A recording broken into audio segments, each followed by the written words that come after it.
안녕하세요, 여러분. 한국 스포츠에 오신 것을 환영합니다. 디펜딩 챔피언 흥국생명이 상상도 못한 패배를 당했습니다. 개막전에서 승리를 거둔 뒤 단 한 세트도 따내지 못하고 0대3으로 완패했죠. 상대는 지난 4시즌 동안 리그 최하위를 벗어나지 못했던 페퍼저축은행이었습니다. 이번 경기는 단순한 패배로 끝나지 않았습니다. 팀 전력의 허점이 그대로 드러난 붕괴에 가까운 경기였죠. 반면 페퍼저축은행은 완전히 달라진 팀이었습니다. 신마무라, 조이, 박정아, 이한비로 이어지는 공격 루트가 살아나며 창단 이후 처음으로 1위 팀이라는 타이틀을 거머쥐었습니다.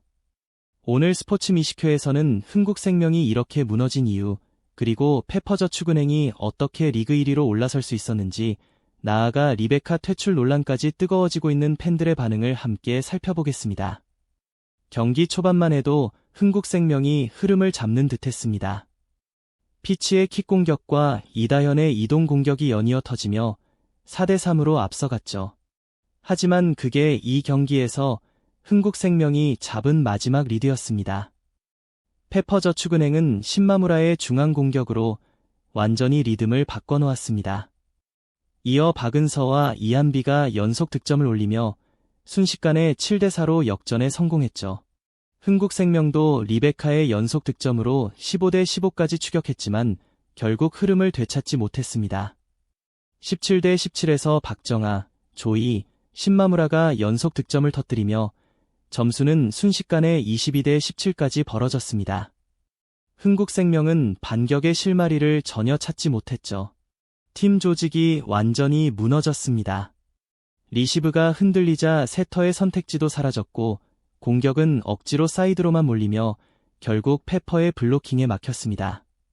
결국 페퍼저축은행이 25대19로 1세트를 완벽하게 가져갔습니다.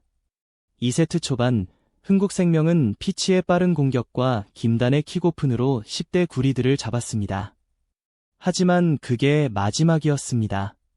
12대12 동점 상황에서 신마무라가 3차례 연속 득점을 올렸고 박사랑의 블로킹에 이어 리베카의 범실까지 나오며 점수는 17대12로 벌어졌습니다. 이 시점에서 페퍼저축은행은 중앙을 중심으로 한 공격 시스템을 완벽히 유지한 반면 흥국생명은 흔들리는 리시브와 불안한 세터 연결 속에 단조로운 공격 패턴만 반복했습니다. 조이는 교체 선수로 들어왔지만 45%의 공격 성공률로 팀의 분위기를 완전히 끌어올렸습니다. 특히 세트 포인트 상황에서 킥오픈으로 경기를 마무리하며 결정적인 한 방을 터뜨렸죠.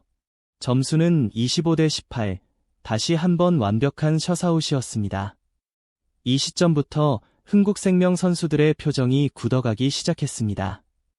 벤치에서도 뚜렷한 반격 시도나 전술적인 변화는 보이지 않았죠. 자존심이 걸린 3세트, 흥국생명은 이다현의 속공과 서브 에이스로 8대5 리드를 잡으며 기세를 되찾는 듯했습니다. 하지만 그 리드는 고작 7초짜리 환상이었습니다. 10대6에서 조이, 박정아, 이한비가 연속 득점을 몰아치며 단숨에 10대10 동점을 만들었고 이어 신마무라의 블로킹과 문지윤의 범실이 이어졌습니다. 이 시점의 14대10 역전의 핵심은 흥국생명의 연결 실패였습니다. 세터 이나연이 투입됐지만 리시브는 계속 흔들렸고 속공은 전혀 살아나지 못했습니다. 결국 공격은 또다시 왼쪽 윙에만 의존할 수밖에 없었죠. 마지막은 조이의 오픈 공격으로 24대19, 경기가 그대로 끝났습니다. 이날 경기에서 페퍼저축은행은 외국인 선수를 중심으로 흐름을 바꾸며 점수를 쌓았지만 흥국생명은 외국인 선수가 있어도 팀의 흐름을 바꿔내지 못했습니다. 최종 스코어는 3대0. 4년 연속으로 디펜딩 챔피언 킬러의 자리를 지켜낸 페퍼저축은행의 완승이었습니다. 김연경의 이탈은 단순히 득점원 하나를 잃은 게 아니었습니다. 팀의 중심축이었던 리더십, 수비 안정감, 연결 구조, 경기 운영력, 그리고 팀 분위기까지 모두 흔들렸습니다.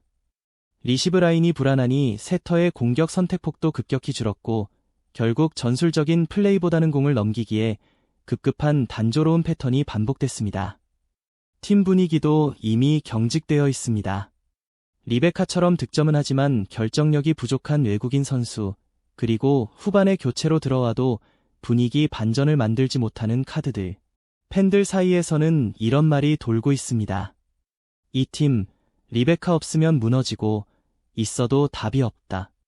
득점은 하지만 존재감이 없다. 리베카가 남는다면 5연패, 6연패도 시간 문제다.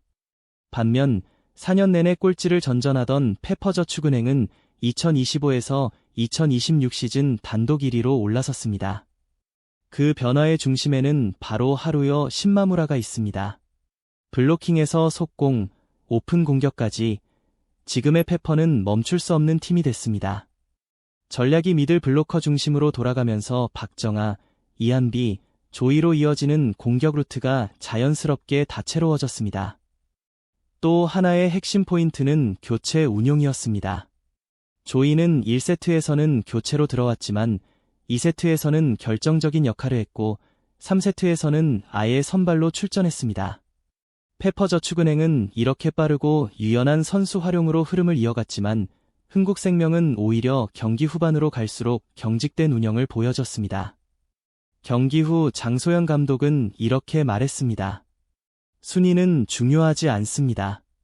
선수들이 우리가 이길 수 있다는 믿음을 가지면서 변화가 시작됐어요. 이 말은 지난 4시즌 동안 단 한 번도 들을 수 없던 말이었습니다. 두 감독의 인터뷰를 이어서 전해드리겠습니다. 장소영 감독, 오늘의 승리를 즐기고 내일부터 다시 준비하겠습니다. 조이는 더 성장할 거고 신마무라는 앞으로 더 큰 역할을 맡게 될 겁니다. 요시하라 감독, 흥국생명은 실수가 너무 많았습니다. 경기 흐름을 잡아야 할 순간에 집중력이 떨어졌어요. 우리 약점을 인정하고 훈련을 통해 반드시 보완해야 합니다. 이번 인터뷰는 단순한 경기 리뷰가 아니라 두 팀의 현재 상태를 그대로 보여줍니다. 리베카의 이날 기록은 10득점, 공격 성공률 약 35에서 40%. 수치만 보면 나쁘지 않아 보이지만 문제는 영향력이었습니다. 득점은 하지만 팀이 살아나지 않았죠. 결정적인 순간마다 점수를 맞바꾸거나 흐름을 바꾸는 능력이 부족했고 리시브와 수비 연결도 사실상 전무했습니다. 팬들의 반응은 더 냉정합니다. 득점은 하지만 기계적으로 한다. 감정도 없고 리더십도 보이지 않는다. 이럴 바엔 차라리 국내 레프트를 더 기용하는 게 낫다. 결국 흥국생명이 살아남을 방법은 단 하나, 리베카 교체뿐이라는 목소리까지 나오고 있습니다. 실제로 구단 내부에서도 12월 또는 1월 외국인 선수 교체를 검토 중이라는 이야기가 들려옵니다. 반면 페퍼저축은행은 완전히 달라졌습니다. 이제는 명확한 전략과 체계를 갖춘 진짜 팀으로 변신했습니다. 신마무라를 중심으로 백오조의 안정적인 마무리, 그리고 베테랑 박정아의 노련함이 더해지며 페퍼저축은행은 4년 만에 진짜 경쟁력 있는 팀으로 거듭났습니다. 반면 흥국생명은 김연경 없는 시스템이 얼마나 위험한지를 여실히 보여줬습니다. 현재 흥국생명은 무너진 리시브, 선택지가 제한된 세터, 단조로운 공격, 그리고 반복되는 패배라는 악순환에 완전히 갇혀 있습니다. 이건 시작일 뿐이에요.